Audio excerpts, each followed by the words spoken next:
So after you have prepared your email campaigns, it's now time to test them. And this quick video is just about that. Technically, emails require a lot more testing than web pages, because people view mails not only on the desktop and the mobile browser, but also on a wide variety of email clients. Uh, we know about Gmail and Yahoo, but they are, a wide variety of clients. And if you are a big company and you're sending the mail to a large chunk of subscribers, you really have to do the testing across variety of email client apps. So it's kind of surprising uh,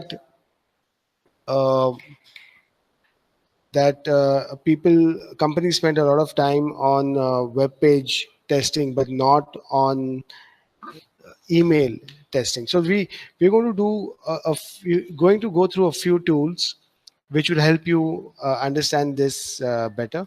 Let's look at a live scenario. Suppose this is the so we are in Mailchimp right now, and suppose this is the mailer that you have to test.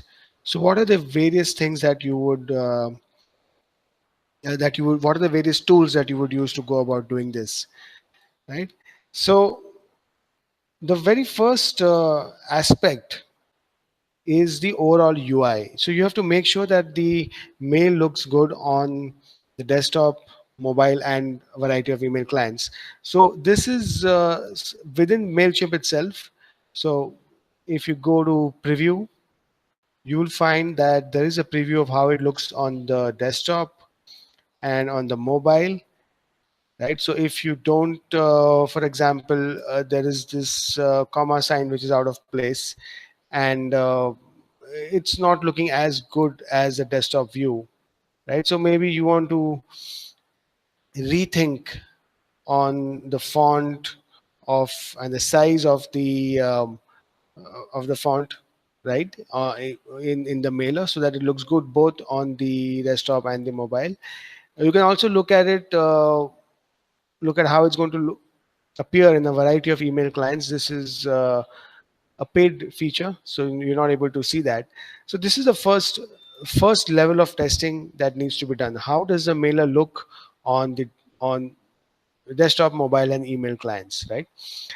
The second bit is testing for spam. We all know that spam is a major concern for email marketers, and the way it works is that you will perhaps not even know that your emails are actually going into spam, unless one of your recipients actually tells you that, hey, I found your email in the spam box. Otherwise, you can never be sure that your mail is not going into spam, and that's why it's such a major concern for email marketers. So for that, we would suggest this tool. It's a tool called Retainly. And just to tell you how it works, right. So this is how the tool looks. What you need to do is, uh, go back to your, uh, so say this is the,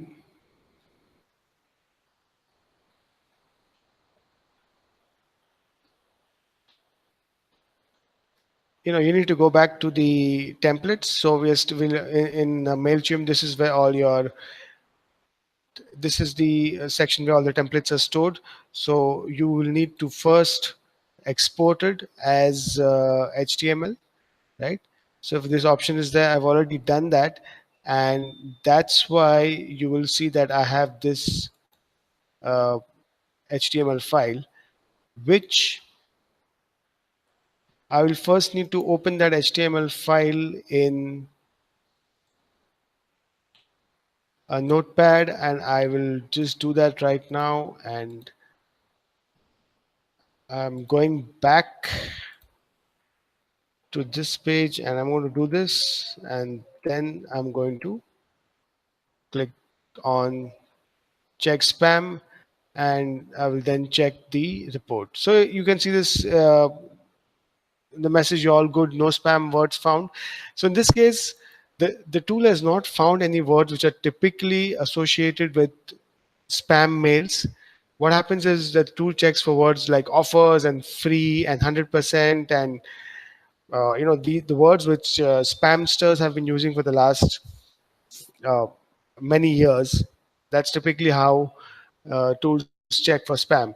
So if there was any the use of any such word, then it would have shown here. So this is how you check the if your mail is good with respect to spam. Okay, going ahead. So we tested the overall UI, then we tested spam, and now we're going to test for a few tech issues. So I'm going to be suggesting a couple of tools for this. The first one is this tool called reputationauthority.org, and you just simply have to put the domain name, right? So this is the domain name that I'm testing for. And here, what you need to check is two things: the domain reputation of the domain and the overall IP address reputation. So here, this means that if this is, it's saying 50% good and 50% bad, it would definitely have been a cause of concern if it was 80, 75, 80% bad, which means that the domain has been associated with spammy emails in the past. And this is one of the sites which talk about which kind of it consolidates all the reputations of of domain names all across the world. There are other sites also, but this is among the more prominent ones which you can use to check the reputation of your website. Right. So this is this is a good tool for checking the reputation of your domain. The other tool that we would suggest is mail-tester.com.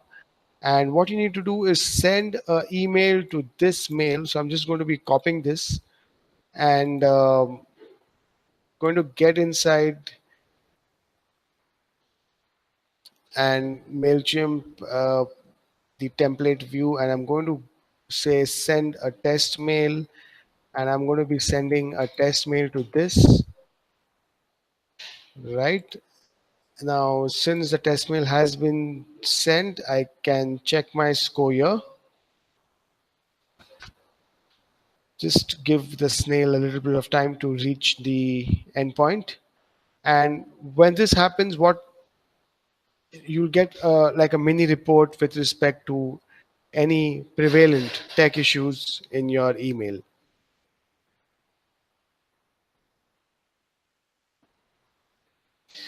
Right. So this is the score, and these are the issues. I mean, most of them are tick marks, but you'll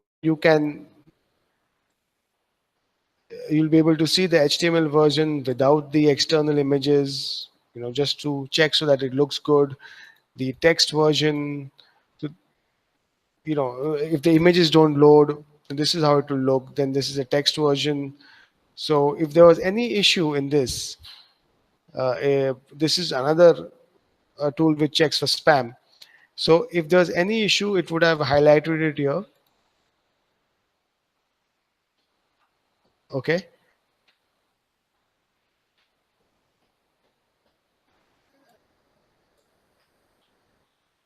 Yeah, you can see that there's just one issue here which says we found two images without the alt tag.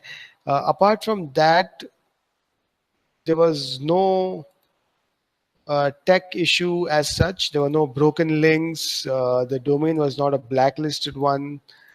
Uh, the content didn't have any errors like short URLs, or we found this particular error message.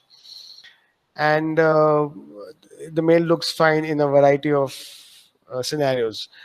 So this is a good tool to test the mailer, right? So yeah, so these were really the main ways in which you would go about testing your email before you send it to your subscribers. Thanks.